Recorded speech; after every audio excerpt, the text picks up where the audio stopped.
to your community. This is Chris 6 News in your neighborhood. Hey there, good evening to you. I'm Chief Meteorologist Stephanie Lauber. We are watching the temperatures slowly wiggle down, but it's still humid out there, still warm, and that's going to be our trend through the rest of the week. But on top of that, we are continuing to watch the latest activity along the Nueces River. I'll give you an update ahead. As the Nueces River continues to rise, residents of Three Rivers are making preparations. Coming up, I'll have what they're doing to prepare. Hello and thank you for joining us on Chris 6 News. I'm Clara Benitez Cortez. Here's a look at what we have been following across the coastal bend today. Hey there, happy Wednesday. Hope your day went all right. We are heading into the second half of the week, and a couple things we're going to be keeping our eyes on when it comes to the forecast. Of course, the heat, a big part of that. Highs continue to be in those middle to upper 90s across the coastal bend, feeling like the triple digits because no matter what, we can't shake the humidity. It's the price we pay for being on the coast, right? Even for the inland neighborhoods, we tend to feel just a little bit warmer.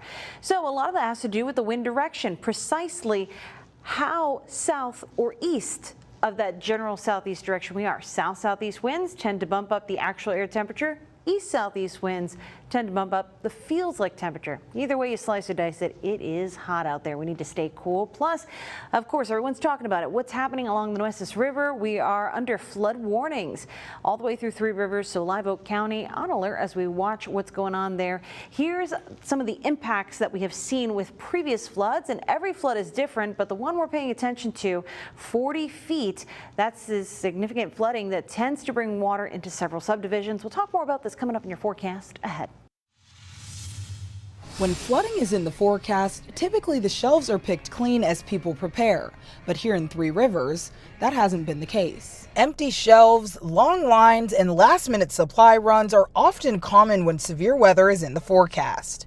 But in Three Rivers, many residents say they've seen rising water before, and they don't feel the need to panic.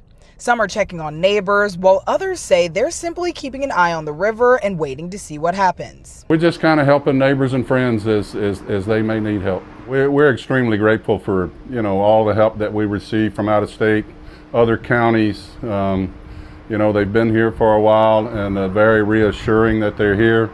But, for the most part, these people in Live Oak County are country people, When they see water rising, they move to higher ground. Many here say their experience living by the river has given them confidence. They say neighbors look out for each other, and people know what to do if the water starts rising. We've known about it for several weeks. It's taken the water a long time to come down, and these are old salts around here. They've been through it before. We know water is very dangerous. But we take care of our own. While emergency officials continue to prepare for the possibility of flooding, many residents say seeing crews from across the state in Live Oak County has given them an extra sense of confidence. They say knowing resources are already in place has helped them feel prepared without feeling the need to panic. We would just like to show our appreciation and support for all the people that have showed up to help us. We really appreciate it. It means that people care. Locals say they'll keep watching the river, helping their neighbors, and if the water rises, they'll move to higher ground. Reporting in Three Rivers, I'm Reagan Garvin, Chris 6 News. Over the past couple weeks, we've been watching water levels rise along the Nueces River. I'm Chris 6 meteorologist Chris Malve. Let's break it down. Just around 3 o'clock on Wednesday, July 29th, here's what we know right now. In Three Rivers, we are currently in the action stage. We're going to also hit that major flood stage around just above 40 feet of water by the end of this week.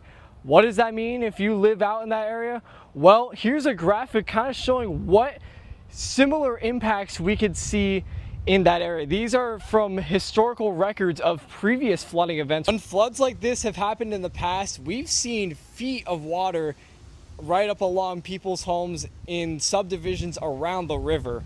So hopefully you've been planning ahead as the river has continued to rise over the last few days. And this is not to fearmonger, this is just to make sure you're prepared. And just because these are the records from previous floods, it's not going to be an exact one-to-one of what could happen, but it's to give you an idea of what you could possibly see in your neighborhood if you live around that area. So make sure to stay safe out there and stay cool. I'm your neighborhood news reporter, Jacob Daniels, and first responders are sending a warning after 2 teenagers got into some big trouble Tuesday night after they got caught in a dangerous rip current. It happened around 9 p.m. Tuesday night near Whitecap Beach. ESD2 and CCFD crews were dispatched after a report of 2 missing teenagers, a 16-year-old boy and girl, last seen about 40 minutes before crews arrived. Miraculously, law enforcement did eventually locate them alive and well, and a short time later, and ESD2 says in a survival situation like this, the teens had one thing on their side. Fortunately for these individuals, they weren't alone, they had each other, so that's the biggest thing is whether it's family or friends, not swimming alone is the most important thing. Cortez says it's better to know the rules than to be lucky and shared other things swimmers should know before getting in the water. And always checking the weather ahead of time before you plan, so you don't just get caught from coming from out of town and coming here and thinking that, oh, I gotta get in the water. And if the current does pull you out, Cortez says don't fight it. Don't fight the current, you're just gonna get tired sooner, and also swim with it diagonally. It's gonna take you. Go in the direction and then towards shore. The teens were rescued after dark, and the people who spend their time on this beach say that's what worries them the most. I would never let the kids swim in the dark. I think that's obviously one of the riskiest things you can do, even as an adult. Stanford says his family comes to this beach often, and he's seen how quickly things can change. Mother Nature's an incredible beast. Rip currents are no joke. I think it's one of the most under-talked about things that you could come visit. If you don't know about it, it's something you should be aware of. Other beachgoers say the warning signs are already there if you know to look for them and not brush them off. Oh, a lot more, especially not being around. I think that's where people go wrong, is getting used to it around here and being from down here. And for families along Whitecap Beach, it's a reminder they say they won't forget anytime soon. And for 2 teens, it's a life lesson that could have ended much worse. Like ESD2 said, it's not a good idea to swim at night. Always swim with a buddy and know what to do if the current drags you out into the Gulf. Reporting on the island, I'm Jacob Daniels, Chris 6 News. Here's a look at the top headlines happening across the coastal bend. Corpus Christi police have identified the woman murdered on Christie Street. Investigators say her name is 28-year-old Elizabeth Gonzalez. Officers found her shot to death early Monday morning. Police arrested 65-year-old Alberto Valdez at the scene. He is now charged with murder. Detectives say he confessed to the shooting. Police reports show Valdez warned a neighbor to expect gunshots just hours before the killing. San Patricio County Sheriff Oscar Rivera tells Chris 6 News that no foul play is suspected in the death of a woman who was severely burned in a truck fire. 57-year-old Maria Rocha of Aransas Pass was found Saturday near a burning truck by sheriff deputies. They were investigating a report of a brush fire near a roadside park. Sheriff Rivera said Rocha's truck appears to have run off a park trail and then caught fire. Rocha was taken by Halo flight to an area hospital, but sadly died of her injuries on Monday. More construction on Yorktown Boulevard means another road closure. For drivers, Rancho Vista Boulevard at the Yorktown intersection is closed. This is on top of the eastbound lane closures from Rodfield Road to the Oso Creek Mud Bridge. You can still get to your neighborhood and local businesses. You just need to follow the posted detour signs. The city expects to finish the entire reconstruction project in 2027. There will be more closures for the ongoing Harbor Bridge project tonight. Starting at 9 p.m. northbound, US 181 will be reduced to 1 lane. This is to stage equipment for accessing the Harbor Bridge tower lights. This lane reduction will last until 6 a.m. Several families from across the coastal bend are now ready to send their children back to school thanks to a local organization called Esperanza de Texas. Rather than giving out school supplies, they gave out essentials such as food, deodorant, detergent, and even offered free haircuts.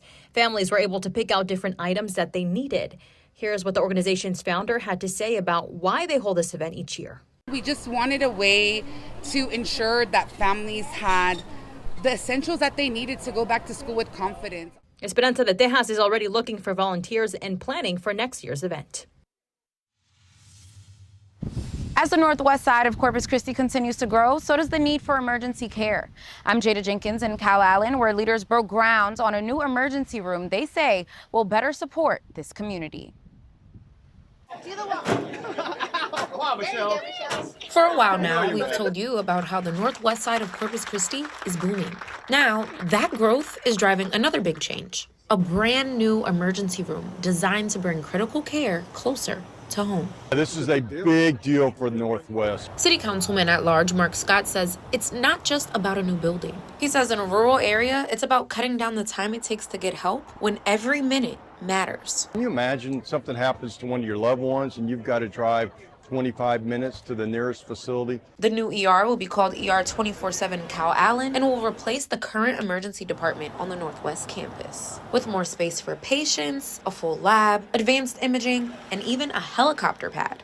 Hospital leaders say that helipad will help transfer patients with serious trauma, including burn victims or those who need a higher level of care, to other hospitals in the system. And CEO David Irizarry says construction will move quickly. We will be seeing patients around the July-August timeframe next year. Folks in Robstown, Orange Grove, Agua Dulce, all of those areas are going to come to this facility. After speaking with the community, everyone has been excited for these new developments to better serve the community.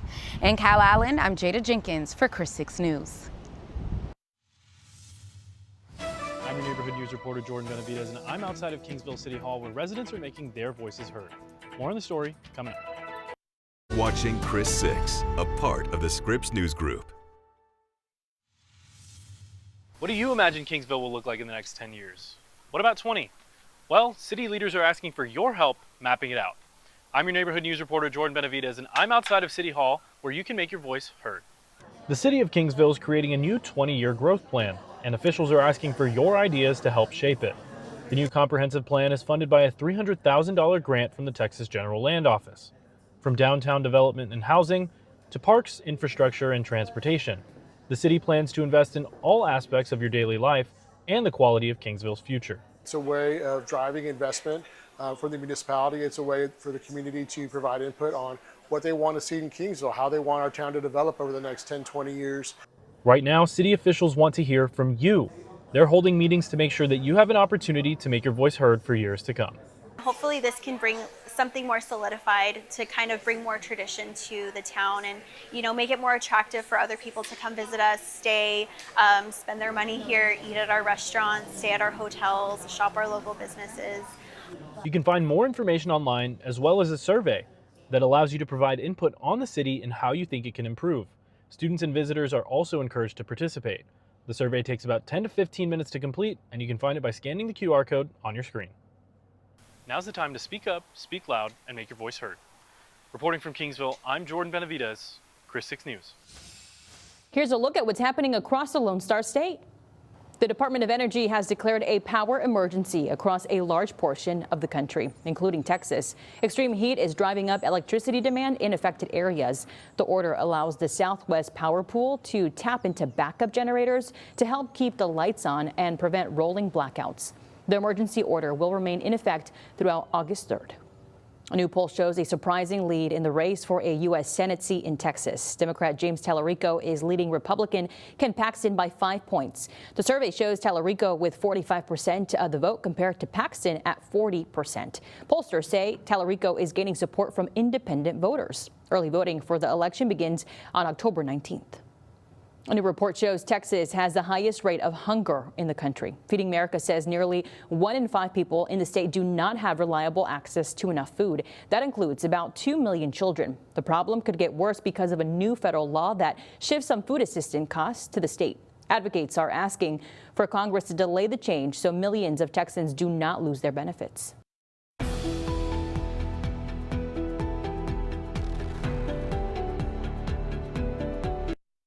Hey, this is really just amazing stuff. NASA preparing to embark on a mission to explore the mysteries of dark matter while getting a first look at more than 1 million alien planets in search for a star system that could support life.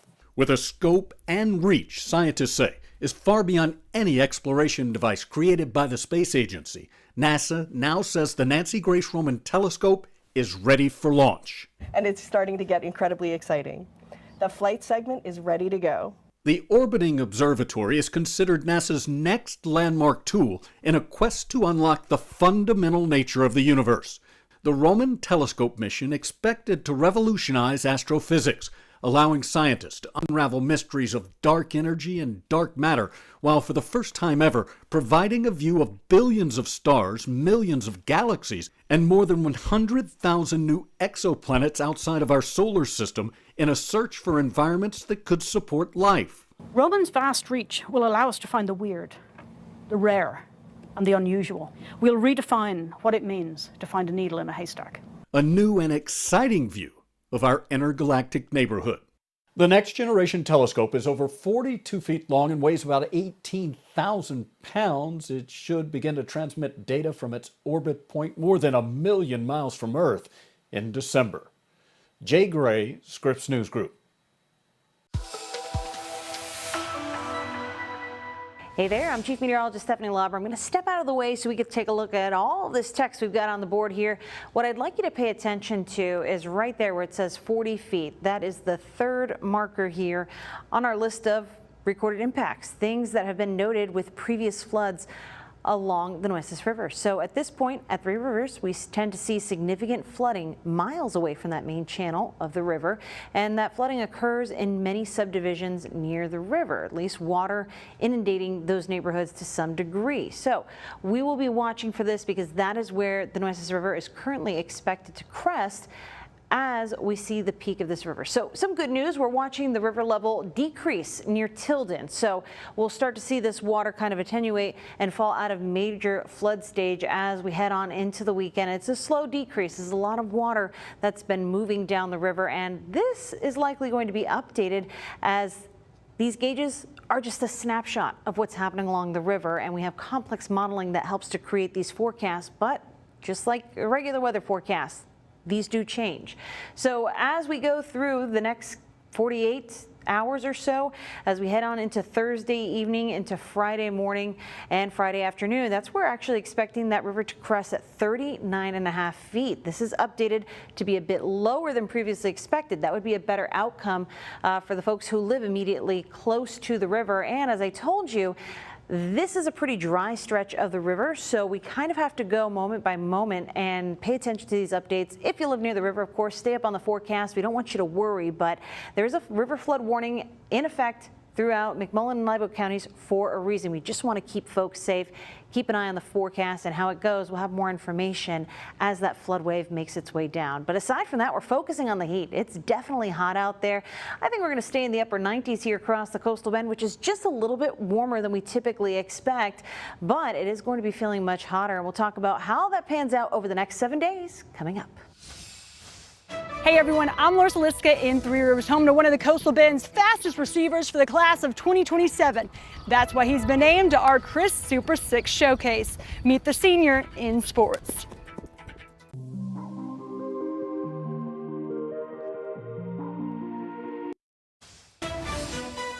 Now, Chris 6's Super 6 Showcase, sponsored by Ramco Mechanical Air Conditioning and Heating. Hey everyone, I'm Larissa Liska in Three Rivers. The Bulldogs last season had the top 20 class of 2027 wide receiver and receiving yards for the entire state of Texas. That's why Ethan Kahn has been named to our Chris 6 Super 6 Showcase. I don't know if I've truly met anyone who hates to lose as much as I do. Ethan is that kid. Definitely my speed, my agility, and my ability to make a man miss. Kahn's special ability is being able to create space, stop on a dime, change direction, and then go full speed again. He plays football and runs track. This spring, Kahn ran last leg for the 4x400 relay at the UIL-2A state meet. His closing speed helped the Bulldogs finish fourth. I mean, it helped me get a lot faster. It helped me stiffen my ankles, make faster cuts, smoother cuts. They both really helped me just get better overall. At a small school, it's sometimes easier and faster to build chemistry. Kahn and his quarterback Paxton Solis have been playing together since youth football. Whenever we were kids, he was always my running back, so he was always next to me. And so every time I felt like whenever I gave him the ball, he'd reverse field or make somebody miss and go score. Kahn's intelligence on offense extends to defense and to the classroom. He has a 4.0 GPA and ranks 5th in his class. He's another coach on the field. Defensively, he gets out there. He's in charge for making the calls. We just got done playing at the state 7-on-7 tournament. He was out there, he was in charge, setting guys, setting coverages, talking, communicating. He really brings it out of the guys. Kahn's love for the game was built by his grandfather, Ronnie Kahn, who passed away in May before the state track meet.